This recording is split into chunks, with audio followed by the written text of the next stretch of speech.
The summer I turned 17, I went with my best friend, Wang Kai-shuen, in search of the catacombs of WildMan Valley. There was no guarantee they were actually there, but now and then antiques would show up in the river that runs through our village, and someone would say, "These didn't sprout from the water. They must have washed down from the hills." The story was that Liao nobles and their fortunes were buried up there, but so many ghost stories surrounded the area that no one dared go in search of the treasure. We were scared too, of course, but I believed the knowledge I gained from my grandfather would keep us safe. Having studied his book thoroughly, I was determined to be one of the good ones, a gold hunter. People these days confuse gold hunting with grave robbing, but everything in the world has two sides, so good things can turn bad, and bad things can turn to good. Gold hunting is the good side. Look at it this way. Upper-class graves are full of valuable objects. Can those things really be said to belong to the resident of each tomb? Isn't it more likely that these aristocrats looted them from the people and were simply taking back what belongs to us? After all, there's no point in leaving these things to molder in the ground next to a pile of dry bones sunk into eternal sleep. During the long trek over the hills into WildMan Valley, I told Kai what we might expect. He was my oldest friend, but we'd never really talked about gold hunting before. My father didn't like the subject, insisting I should study hard and go to a good university instead of fooling around with what he called this nonsense. But I felt I was ready to turn my secret knowledge into action. Truth be told, Kai-shuen didn't seem to be paying much attention to me. We were on a steep path, and he was breathing hard, his round face alarmingly red. His friends called him Kai. Both of us had on large rucksacks containing everything we'd need for our expedition, but his seemed in danger of actually dragging him backward. Have you been listening to a word I've said? Of course. Kai grunted, struggling to get the words through his throat. You said the Hu family has been doing this for generations. And you, Hu Tianyi, are not a grave robber. What's the difference? I quizzed him. He grimaced and shook his head. I forget.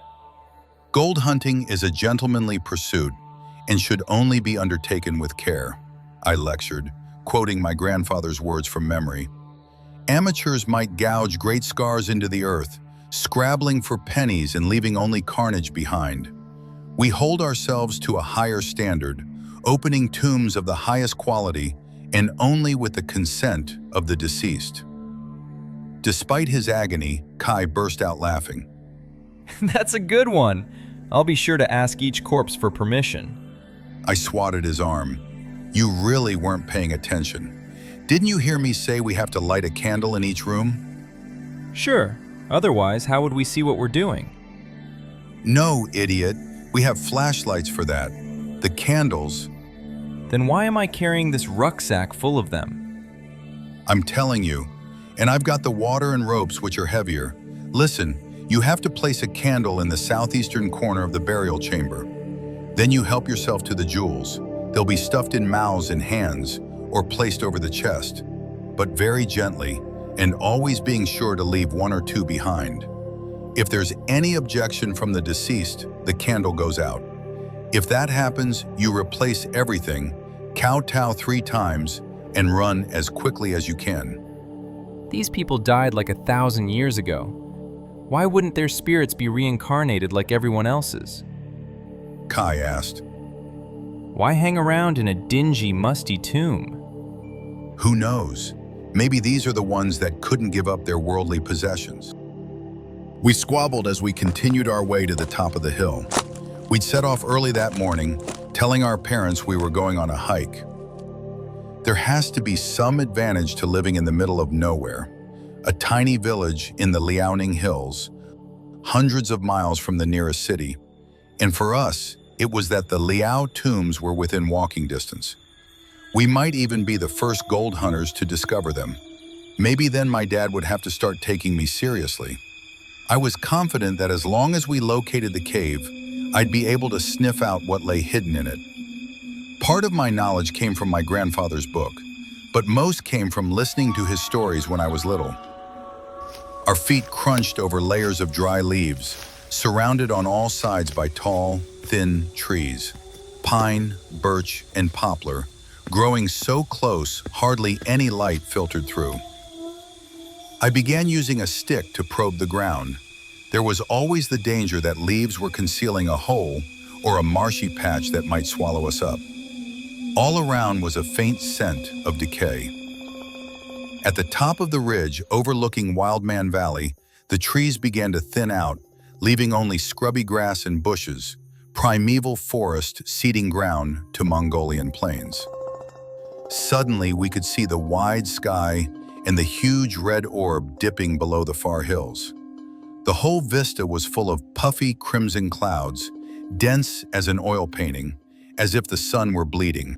What a sight, Kai said, mopping his brow.